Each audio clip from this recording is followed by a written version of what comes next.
They Live, released in the year 1988.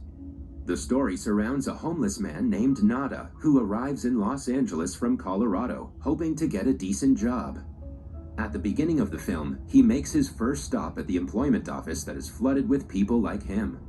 The officer inquires about his last job and claims that they do not have anything suitable for him at the moment.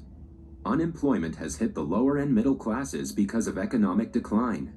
It's evident that Nada won't be getting a job anytime soon. As he wanders around the neighborhood, he comes across a preacher rambling about a secret organization that's ruling the world and making it sinful. He claims that the organization has corrupted the hearts and minds of the leaders and the rich to profit off of them. The poor have been exploited and are currently being manipulated without them knowing. Nada dismisses the preacher's words as blabber and walks away when he sees the police coming. While walking down the road, he notices a man staring into the TV as if he's being hypnotized by the show. The same thing happens at night with an old man. Nada still doesn't think much of it and continues looking for a job the next day. Eventually, he's hired as a laborer at a construction site. After a day of hard work, he meets a fellow laborer named Frank Armitage. Frank offers him a meal and a place to sleep at a local shantytown where most of the workers live. At night, the people at the shantytown are watching the TV when suddenly, the show is interrupted by a man relaying a strange message. He vaguely talks about a dangerous signal being sent through the mass media to the lower class people. The viewers all collectively get a headache as they listen to him. They don't think much of the message and continue watching the show when the problem is fixed. Then, the next morning, the message plays on TV again. This time, the person claims that the lower and middle class have become slaves to rich people who are not humans. Just then, Nada notices a man running off to a nearby church as if he knows something about the strange messages. He follows the guy and secretly enters the church. On investigating, he finds a place that is manufacturing some kind of sunglasses. A message that says, "They live, we sleep," has been written on the wall. Nada isn't able to decipher its meaning, but is soon about to find out the horrific truth that it denotes. In the other part of the church are a group of people who have formed a union. They are the ones hacking the TV signals to relay those messages. That night, a large force of police raids the church as the organization from earlier flees. Several dozers are brought to destroy the shantytown, and anyone who resists is brutally beaten. When everything settles down the next morning, Nada goes to the church and sees that the writing on the wall has been painted over. He realizes that the police had no reason to hide the writing if it didn't mean something significant. The day before, he had also noticed a secret compartment in the place. He sees that the police failed to discover the compartment and opens it himself. Inside is a box full of sunglasses that he had seen them manufacturing. He keeps one pair and hides the rest in a garbage can. When Nada wears the glasses for the first time, he finds out that it shows the reality that naked human eyes cannot see. Surprised, he looks around and discovers the word "Obey" written on a billboard that advertises a control data corporation. Similarly, another billboard that has a woman laying on the beach says, "Marry and reproduce." Nada soon realizes that the world is filled with subliminal messages that affect and manipulate human brains into doing things they don't even know they're doing. The rich and powerful are being helped by evil organizations that collectively manipulate the lower and middle class people into being submissive. As Nada explores the new world, he sees several words like consume, obey, and sleep written everywhere. Some media urge the people to have no independent thought and to not question authority. But the biggest surprise comes when Nada notices a strange humanoid with bulging eyes and molted skin. Upon removing the glasses, the man looks normal, but through the glasses, his true face is visible. He is one of the rich people who have sold their soul to the organization. Lastly, Nada sees, "This is your God," written on paper money, indicating that money is the driving force the organization uses to manipulate people. The more Nada explores the neighborhoods, the more humanoids he comes across. He registers that the world is filled with humanoids blending in with normal people. Most of such humanoids wear expensive clothes and seem to be wealthy. He accidentally tells a lady that she looks horrible, which makes her realize that he can see her true face. She and the humanoids behind her immediately call someone on their watch and inform them about Nada's location.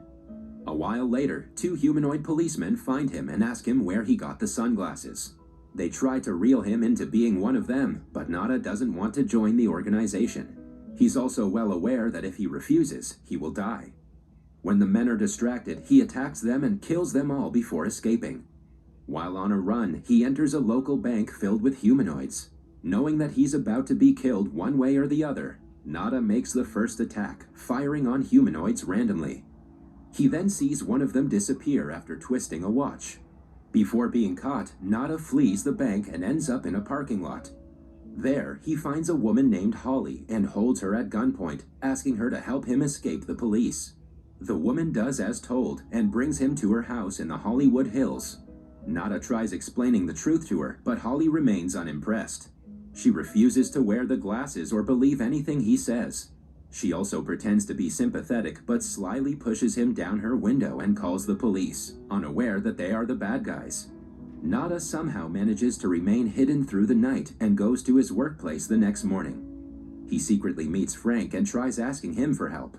However, since the news about him being a murderer has spread around the neighborhood, Frank doesn't want to associate with him.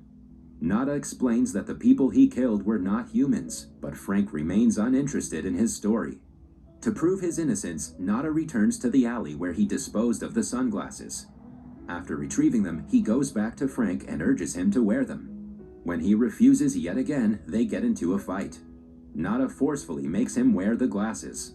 When Frank finally gets a look at humanoids nearby, he stops trying to resist. On their way to a hotel, Nada explains everything he knows. They acknowledge that they'll have to stop the sinister community of people, but do not know how. The next evening, they join the union that had fled from the church before the police invasion. In the hideout, the duo is provided with lenses that do the same thing as the glasses, but are more discreet. While with the group, they find out that the humanoids are the ones responsible for global warming. They're trying to change our atmosphere to be more suitable for them and are finishing up our resources. Most people who are hungry for power, fame, and money fall right into their laps and are corrupted by them. The population of humans is decreasing day by day, which is a threat to everyone. The humanoids' watches are two-way radios that connect all of them to the mainframe of their existence. The group has somehow been able to retrieve one of such watches.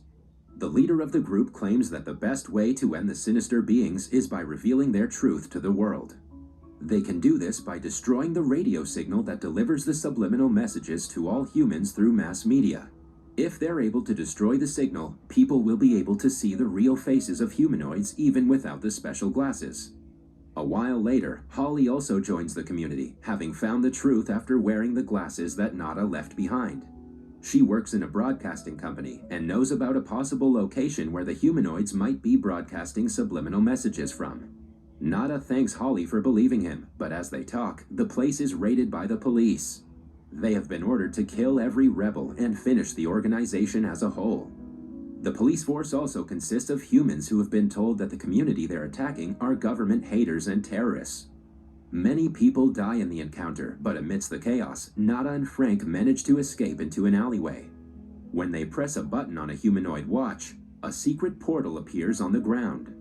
They enter it and end up in an underground facility of some sort.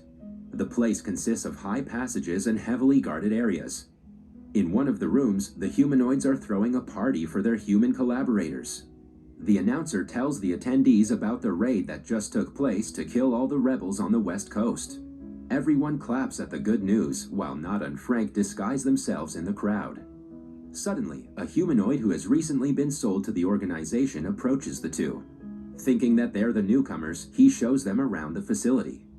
He brings them to a station that acts as a transport measure to bring the humanoids from another world to the Earth. The duo is shocked at the revelation that the humanoids are actually aliens or corrupted humans being turned into aliens.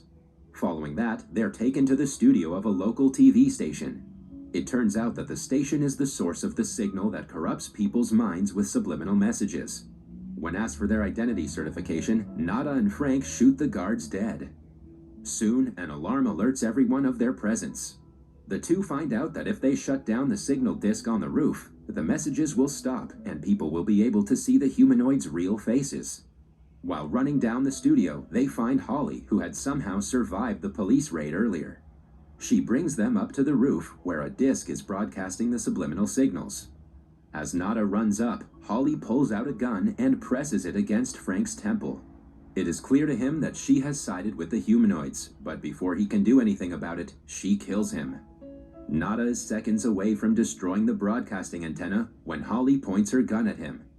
Right then, a police helicopter flies overhead, and the aliens aboard order Nada to step away. He registers that he is about to die tonight, but doesn't want to make his death amount to nothing. In a second, he brings out a hidden sleeve pistol and shoots Holly dead. Immediately after, he is shot by policemen in the hovering helicopter. He uses his last bit of strength to get one final shot at the broadcasting antenna and destroys it. At last, he lies on the ground with a smile on his face, proud of his accomplishment. Soon after the signal is destroyed, chaos ensues in the world. For the first time, humans are able to see the reality of the mass media that they're being fed every day. People discover humanoids all around the country, living among them and exploiting human resources. That was all from the video. I hope you liked it. Subscribe for more content like this and hit the like button to help us out. Also, leave a comment if you want us to recap your favorite movie. Until next time, take care.